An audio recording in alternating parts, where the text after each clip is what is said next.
Bonjour, je m'appelle Licia. Je fais partie de l'association qui s'appelle le CAC, C2AC.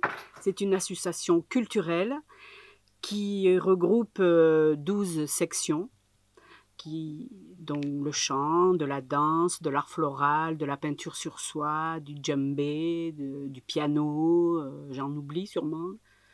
Qu'est-ce qu'on a? Du théâtre, et une toute petite association une section au sein de cette association qui s'appelle les Lucioles et qui sommes un atelier d'art créatif, de couture, enfin voilà, et nous participons toute l'année par exemple à Octobre Rose. On fait des stands et on vend ce qu'on fabrique. À Octobre Rose, à Puget-S'illumine, enfin dès qu'il y a une manifestation dans le village, on est toujours présent. Toujours, toujours, toujours. Et ensuite, chaque section de chant ou de danse, à la fin de l'année scolaire, au mois de juin, fait son gala de fin d'année. Et donc, le chant fait son gala, ses galas, puisqu'elle a 2 sections, enfants et adultes. Et toutes les profs de danse, elles font aussi leur gala. Donc, on a tout le mois de juin qui est presque tous les week-ends de juin qui sont pris avec ces galas qui se passent à l'espace Victor Hugo.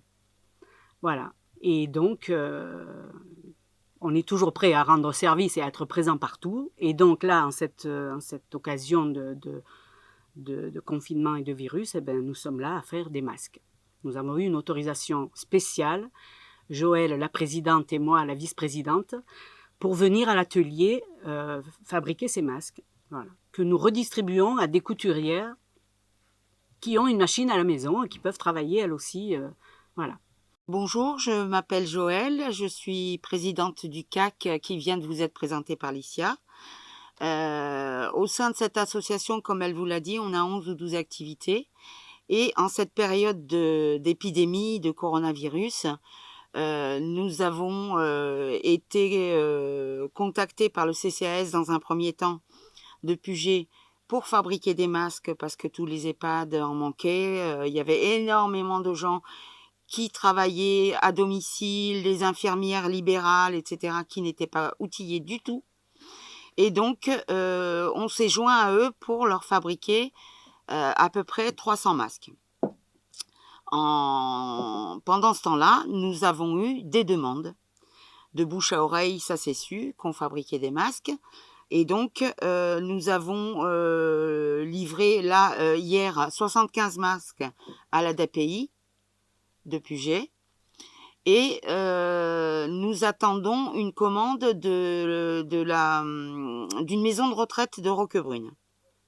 Voilà, ça va être nos plus grosses commandes. En dehors de ça, il y a un tas de particuliers qui nous demandent si on peut leur faire des masques. Évidemment, on dit oui. Et je tiens à préciser que ces masques sont donnés gratuitement. Voilà. La fourniture, c'est le CAC qui la paye. Les tissus, on en a en stock, donc ça pose pas de problème.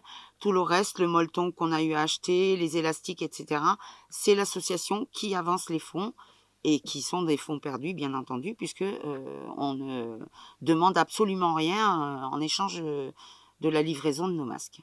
Je tiens quand même à mettre en lumière, là vous avez vu 2 personnes qui sont à l'atelier, mais il y a également Renée, que je voudrais remercier, qui est une couturière à domicile. Marinette, qui est une couturière à domicile. Son mari, Denis, qui s'est mis à la couture et qui nous fait des masques. S'il vous plaît, il pique à la machine. Il y a également Charlette. Voilà, pour notre association, ce sont les couturières qui nous aident tous les jours. Tous les jours, on leur dépose des kits et le lendemain, on les récupère. Voilà.